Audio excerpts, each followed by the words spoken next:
Today, my guest is Professor Robert Grosse. I will keep my introduction short to maximize our time with him. In the next 30 minutes or so, we'll talk about Robert as a person, Professor Grosse as a thought leader and an esteemed scholar, and finally as a mentor to many PhD students and junior faculty. For the sake of time, I'll skip many of his accomplishments and give you a very quick snapshot. Professor Grosse is an AIB Fellow and a Fellow of the Business Association for Latin American Studies. Robert was the head of leadership development and learning of the Standard Bank Group in South Africa. He also founded the Global Leadership Center for the group. He has served as the dean of the EGADE Business School in Monterrey Tec in Mexico. He was the director of George Mason's Center for Global Business, Innovation and Transformation, and the dean of the American University of Sharjah in United Arab Emirates. Thank you, Robert, for joining us. I'm happy to be here. Thank you for the opportunity. Robert, first question is, what did you want to become when you were a child? I'll tell you what, I have no idea.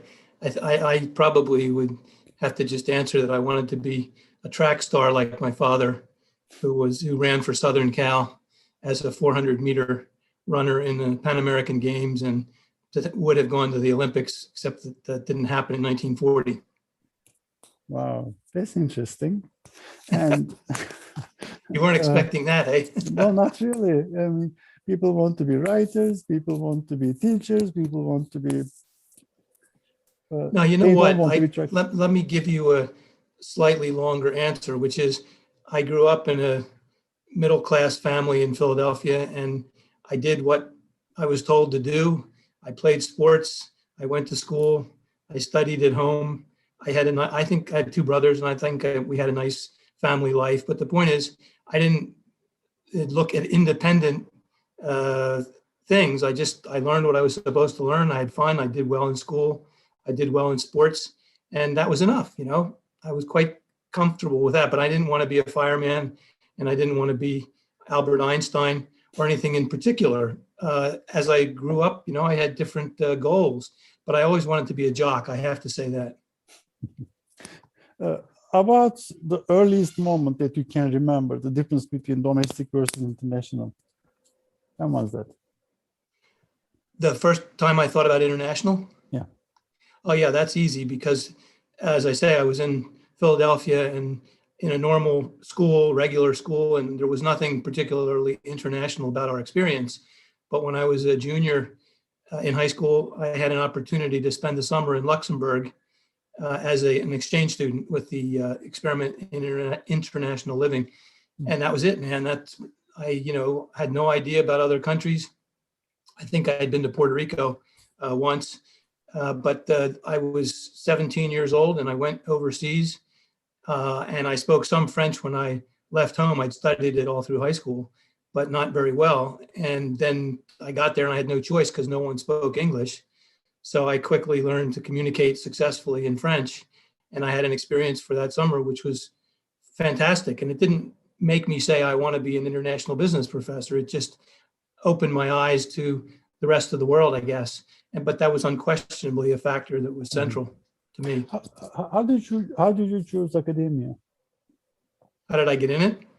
Yeah. How did you get in academia and in IB? Oh, in academia, sorry. Yep. I went to college at Princeton. I didn't know what to study, so I studied a little of everything. I started out as an engineer, and I didn't like the focus on only engineering. I wanted to study French, and I wanted to study other things, and I found economics was a good fit.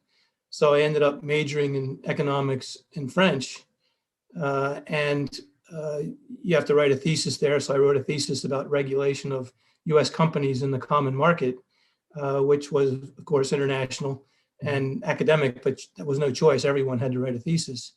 And I went to graduate school and studied international economics there. I guess the choice when I went to graduate school is the one that was kind of defining.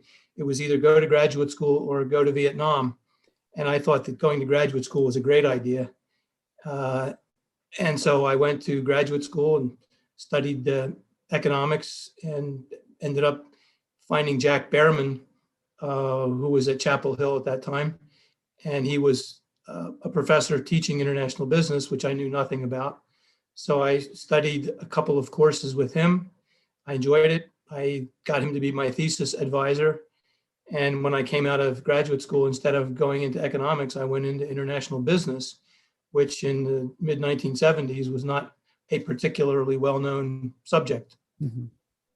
And how come your CV is full of these institution building activities? How did they come about? I do things and have always done things that I find interesting and challenging. And I definitely don't like to focus on the same thing for a very long time. Meaning I wouldn't write, I started writing about foreign direct investment and regulation of US companies overseas. And I still cycle back to that from time to time, but I didn't like and never liked doing the same thing, only. Mm-hmm. So I found an opportunity after I'd been at the University of Miami for many years that Thunderbird asked if I would come out and be head of the business faculty, which is 77 professors. And I thought, right, I'm not interested in administration. And Thunderbird was okay, but it wasn't well known academically at that point, way back when. But my wife said, hey, you should go out and at least talk to them. So it was somebody else came to me and said, it was David Ricks, by the way, from AIB. And he said, who I knew in AIB and who was the provost. And he said, would you come out here and talk to us? And I said, well, okay. And it was just a very nice environment. There was no problem in convincing professors, maybe different from Kent State. I don't mean to be critical, but everybody believes in international business. So you didn't have to convince them at Thunderbird that it was important, or that an overseas or an outside the U.S. view was useful, or that languages are important, or and governments are important. Mm-hmm. So it just fit kind of my view of the world, which has developed over time. But it's been a very random process. It's not as if I plotted this out. So I ended up being an administrator. It's kind of the inside dean, because Thunderbird has an outside dean who's the president. And then at that time, we had a director, or what was my title? I forget what it was, but I was head of the business faculty, which, as I said, was 70 some people. And we had an international relations faculty and a language faculty. So it was 3, so to speak, schools within the university. But I was responsible for everything business inside the university. And, I liked it. It was okay. I did it for a few years. But then I went back to being a professor for another 10 years. So it wasn't in my genes or something that I had to be an administrator. And I'll anticipate another question, I guess. Out of the blue, I got a headhunter who called me and asked if I would consider leading the area of leadership development at Standard Bank, which is the largest bank in Africa. And I thought, well, at first I had to look at a map and see where Africa is and, find out about South Africa a little bit and about this bank. And I'd worked with banks in Miami for many years. So I knew people at probably 10 of the top 12 size-wise banks in the world. And so I was quite familiar with banking, but not with that bank. So I went there and found the people were terrific. And I reported initially to the head of retail banking, and then to the CEO of the bank after I had been there for a year. And man, what an opportunity for somebody who'd been a professor all along. I was sitting there on the executive committee without a vote, parenthetically, every week, talking about the strategy of this bank, the problems we had with government, the labor relations, issues of trying to lend to poor people, everything under the sun. That was just fascinating. And for an academic to be now an executive in this context was just a wonderful opportunity. So that probably, I guess, opened my horizons to say, yeah, I enjoy this. It's really an exciting challenge. I like managing people. And it was with that experience that I subsequently took on a couple more leadership roles as the dean at Monterrey Tech's Graduate Business School, EGADE, and at the business school in Sharjah, in the UAE. Interesting. Something that is not on your CV that not many people would know about you. Well, I have as my background here, which I hope will show up okay on this video, my African giraffe Yeah. standing there, 8 feet tall, and pictures of Africa, which you can't see too well. And then on the other side, you see my canoe paddles and kayak paddle. I raced an Olympic canoe for the United States and in the Pan American Games, actually, and also in competitions domestically. So there's a few of my paddles that I use every day, actually every couple of days now. I must admit, getting older, I don't compete right now, but I do paddle several times every week. And so that's something that's entertained me for a long time. But I'm a jock, like I said, and I enjoy running, and I did Taekwondo.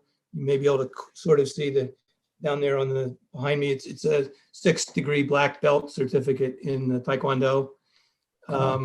So I just, I'm happy to do sports of any kind when there's somebody else to do it with, or if there's nobody else, I'll go out and run or go out and paddle by myself. So that's probably something people don't know now.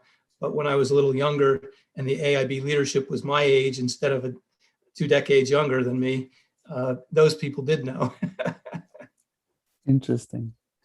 Well, if you stop doing what you're doing today, which is really difficult to say, but what would you do if you retire today? Let me ask you differently. If you retire today, what would you do?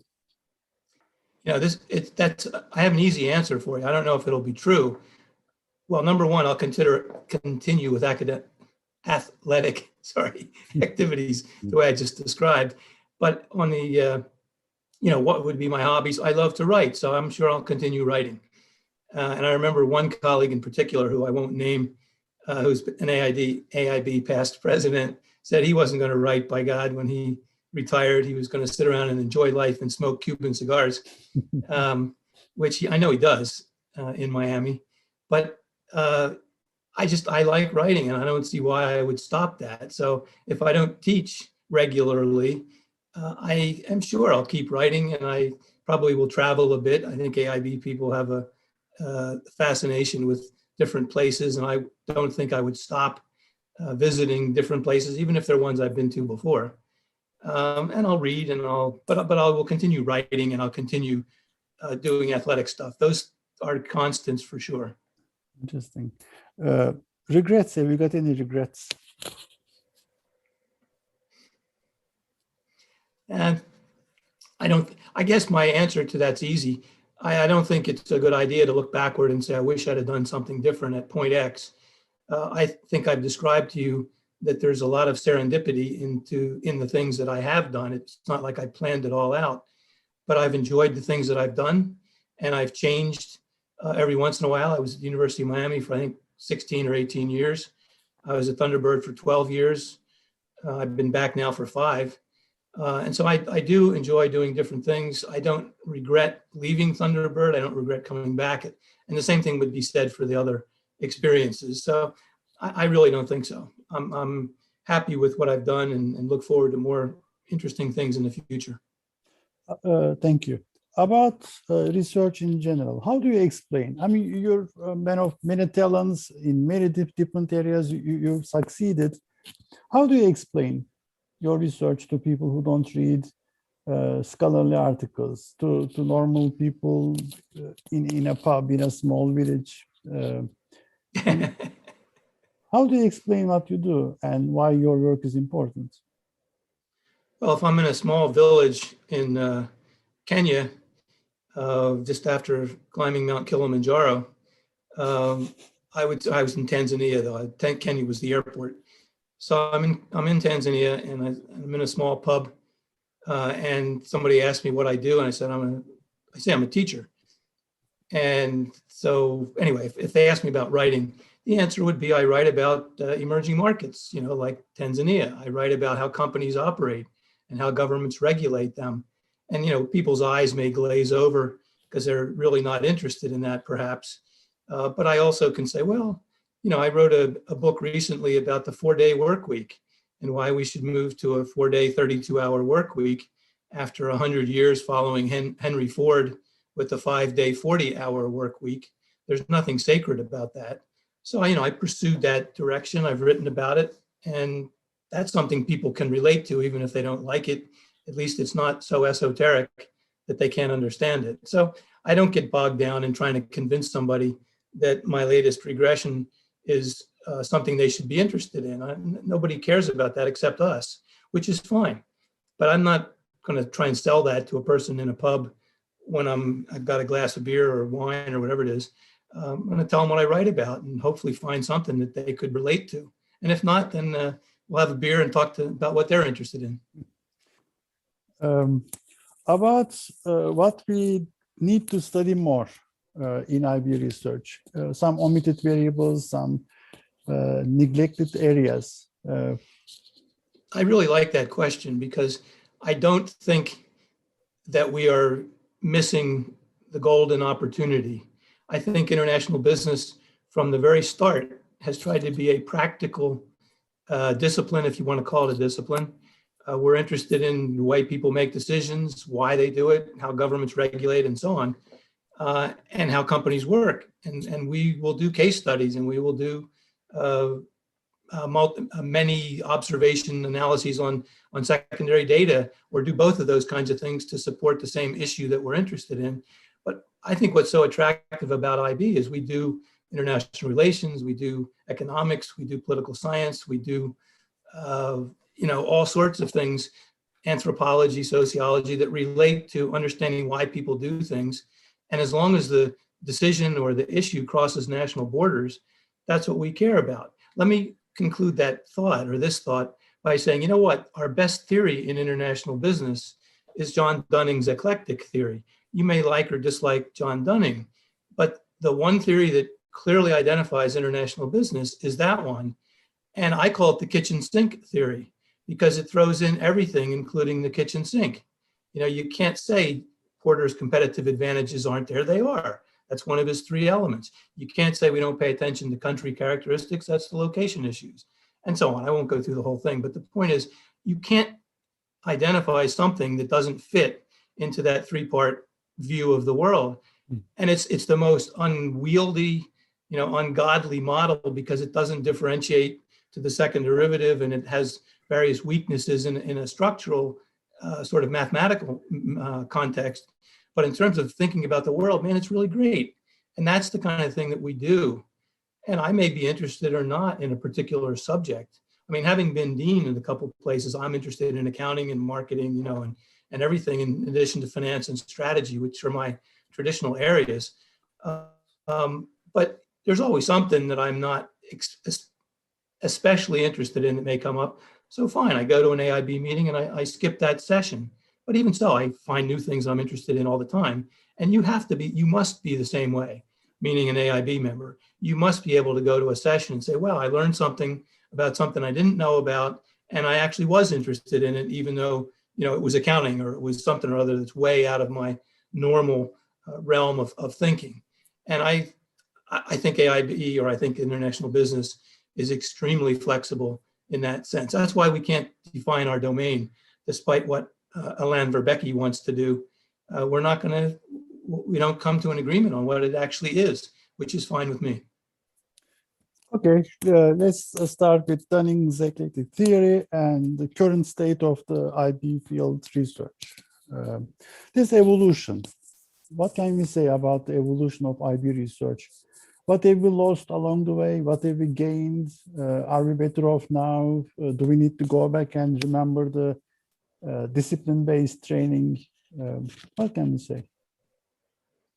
Well, let me first talk about the background. When you go back to the end of the 1950s and beginning of the 1960s, when Dunning and Fairweather and a few others were the only ones who thought this was an interesting subject, they created international business, and most of them were economists. Steve Robach, Jack Behrman, others of that ilk at that time. And so they came at it with an economics perspective and were interested in multinational companies. So they studied multinational companies. They wrote about it in a prose manner, not statistically, and that got us started. And then as we moved along, when JIBS launched in 1970, and we became an more academic area, we went from the Academy for Education and International Business to AIB. or association for education, I guess, we became more academic. And so there was room for modeling and trying to define what our discipline is. If you go back to that ancient time, Ray Vernon's international product cycle was probably the first international business theory. I mean, you could take John Fairweather's scheme of the world, where he's got dimensions all over the place. And I'm trying to think of the guy at the University of Washington who had a similar broad perspective, but it wasn't lined up as a normal theory. It was just trying to describe what all we are interested in. But Vernon's international product cycle, man, it defined international business. We look at foreign countries as places to operate because they have big markets and because there's technology there, or at least that's where the new products are launched, in countries like that. And then they expand to other countries like emerging markets eventually when technology is standardized. I mean, what's more interesting than that? And then, oh, wow, we get to the 21st century or end of the 20th, and you see, wow, companies are splitting up their supply chains and putting activities in places, for example, where costs are low, or where R&D is intensive. So they split things up. Okay, and we look at supply chains or value-added chains. That's fine. And so we now look at the cost side again, kind of like going way back to Ricardo's comparative advantage, which arguably is the most important idea in international economics, or in economics broadly. We started with that in international business too, before Vernon even. And now we've got a combination, and we've got costs that matter, we've got markets that matter, we've got new technology that matters. And these are things that we've looked at, all along since the 1960s. And I don't feel that we've missed the boat, or that we've failed to continue or kind of cycle back to the things that are important out of each of those themes over the years. One could say perhaps that IB has become too formalistic and too focused on analytical modeling and less on issues that are important. And I would say at the margin, I agree, that's true. I would like us to look at more earth-shattering issues, but there's not, I mean, how many times have we come up with an eclectic theory or Vernon's international product cycle or even comparative advantage? I mean, once in history. So it's not like Gibbs can have articles that are on earth-shattering issues every single time an issue of Gibbs comes out. So I don't feel uncomfortable with that, and I don't mind academic rigor at all, especially when we're competing with the Academy of Management and the marketing people and the people in other disciplines for shelf space, so to speak, for readership and for impact. So I think I don't have a problem with what we do at all, and I don't feel like we should go back to something, or that we should stop doing a particular type of analysis. There's definitely room for words, meaning prose analysis, but boy, it's hard to publish that in an academic journal, whether it's Gibbs or anything else in another discipline. So, I mean, that's reality, and I don't object to it. Again, there's other formats or forums that you can go to publish that sort of thing. I don't know. I like to write books, and that's me. How much credit do I get for writing books as an academic? Zero. It didn't make any difference to my tenure. It was not interesting to people as I went along through my career. But, I wrote a textbook that went through 3 editions long ago. I've written books about different subjects that are interesting to me, particularly in the last 2 decades, about emerging markets. And again, I get no academic credit for it, but I learn, and I hopefully inform some people with what I write. And to me, that's what's fun about it. Just like whatever you write about is interesting to you. And there's some people who care about that and who will pay attention to it. But we're so to speak, eclectic as an area, international business, that I think that's our biggest strength. Right. Thank you. About advice and mentoring. What was the best advice you received when you were going through this process? I don't know. I've received good advice along the way. I guess my thesis advisor, Jack Behrman, advised me to go to Miami, as opposed to a different school in the general neighborhood of where you are. And I did that. And I'm very happy that I did. It was a not too well-known school as far as international business goes, but a good experience. And ultimately, the guy that tried to hire me at the school near you went to Thunderbird, and he hired me at Thunderbird. So sort of what goes around comes around, or something. But the advice I got from my advisor was really good. And I don't know. I mean, my wife said I should go out and check out Thunderbird when I wasn't particularly enthralled with the idea. And she also suggested I should go talk to the people at Standard Bank when I wasn't convinced I wanted to go to Africa when I'm a Latin Americanist. And going to a bank was great, but going to Africa was just not, is not in my universe at that time. Now I'm very pro-Africa, very interested in South Africa. I go there every year, virtually for the last year and this year, I suppose. But I mean, it's definitely part of my genes these days, and it's not something I had planned ahead of time.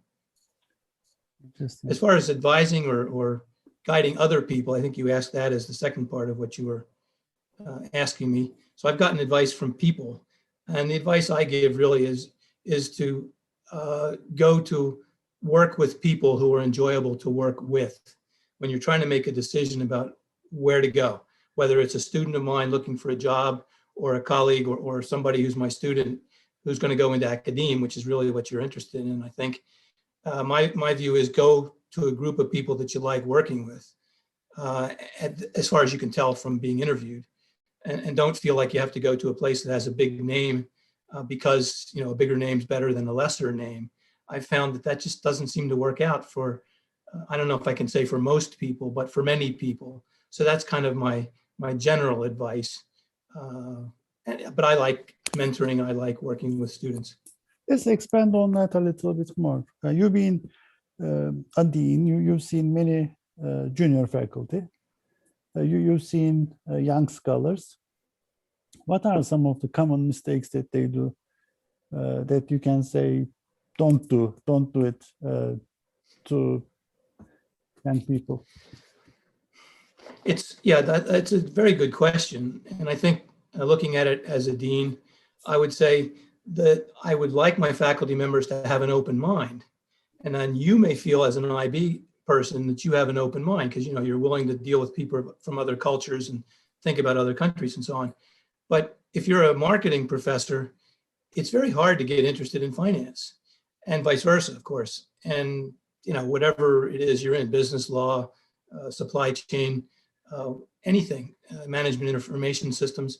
I think that for me as a dean, the issue that was most, let's call it attractive, is when I could get professors to just pay attention to other disciplines and be not resistant to what they're doing, and to be interested, in other words, in what they're doing. And I find that at Thunderbird, it's attractive and easy to do. And at other schools that are, I guess, maybe medium-sized and certainly smaller schools, you get people who go to the faculty presentations, whether it's for a job interview or just somebody presenting research, and you go to ones on different subjects that aren't remotely in your area of work, personal work, area of work. And you learn so much from that, even though you may be bored on the details of modeling, say, but you learn so much from that. And what I would guide people or advise people to do is to try and get those experiences. In other words, go to those faculty seminars and learn from people who are working on something different from what you're interested in, because you're going to learn from it, and it's going to make your own ability to think and make decisions much better as you broaden your horizons that way. As difficult as that is, when you see another discipline and they get, the person who's presenting may get carried away with the technical details of the analytical technique. Robert, this was very helpful. What is one last question that I should have asked you but haven't? Sorry? What's the question that I should have asked you but haven't? I thought you said there's one last question that you were going to ask me. Well, it will actually turn out to be one of them. Geez, I don't know. I would say that what I run into repeatedly in the Academy of International Business is, who cares about the Academy of International Business? We constantly, in the leadership of the organization, encounter the challenge that people at other at any universities, including our own, don't have enough money, funding from the school to go to multiple meetings, academic meetings, and the Academy of International Business is always second to the Academy of Management or the American Economic Association or the Academy, whichever marketing one you go to, et cetera, the Academy of Finances with economics, or the American Finance Association. So how do you fit AIB in? And it's a constant challenge to us.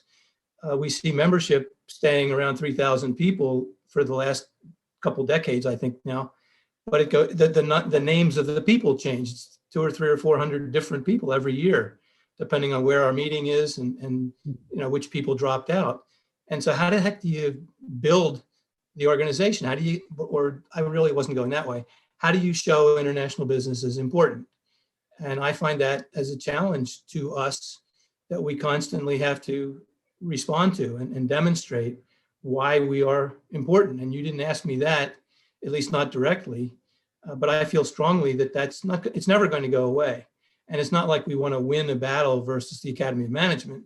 It's just we want to feel ourselves, within ourselves, that what we do is important, that other people care about it, and that we have some kind of impact on decision making, on policy making, et cetera. So that to me is a big challenge that we will continue to have to deal with. It's not that we'll ever come up with the solution, but boy, to me, that's a big issue. And it's one that we need to pay more attention to both feel better ourselves about our own work and also to be more meaningful. I mean, I want to follow up on that one. Yes, Academy of Management is huge, and obviously AIB is always 3,000 plus or minus a few. But AEA and AFA are sister disciplines, are sister conferences, right? They are basically sisters. And SMS started slow and small, but it's Strategic Management Society, SMS, they did increase their membership. So maybe there is a way to do it. And what do you think about how to increase this membership? What is your solution to increase the 3,000? No, as I said, there's not a single solution. I mean, we have in the long ago past affiliated with different other academic organizations to make our conference larger. But really, in recent decades, literally, we've been independent, fully independent. And I think it's great. Like, for example, we participate in the UNCTAD World Investment Forum every year for the past 7 years now. And that's something, it's in Geneva, and they've got 1,000 people who attend the meeting. And probably a dozen AIB people have been, not the same people, but different people, some the same over these years have been involved. There's another link that may potentially attract members to us. And I don't see us losing members to that organization, but I think it's great. And, we have EBA in Europe that many AIB people are involved with, and there's typically an AIB session at EBA. There has been, although I don't think there is now at this moment, an EBA session at the annual AIB meeting. I mean, I think that the collaborations are a great idea to just spread the word. But the way we're going to grow the membership is just have more of us have PhD students who come out and want to teach international business. And as the world gets smaller, or as international activities get to be a bigger and bigger part of business overall, I think more and more people will be interested in the kinds of things we do. So I'm not worried about us. We haven't declined dramatically in membership, even with COVID-19. So I think that we're in satisfactory condition there, but you don't want to be complacent, and we need to keep making the effort. But I don't see a specific link up as an only outcome kind of target. I don't have any objection to more link ups, but not as if it were the only way to do things. Thank you so much for your time. Thank you for this great and interesting conversation. I learned a lot. I'm sure the audience will agree with me. Thank you, Robert. Thank you very much for inviting me. It's a pleasure. And I hope that something that I've said may be useful to somebody. And I'll see you in an AIB meeting.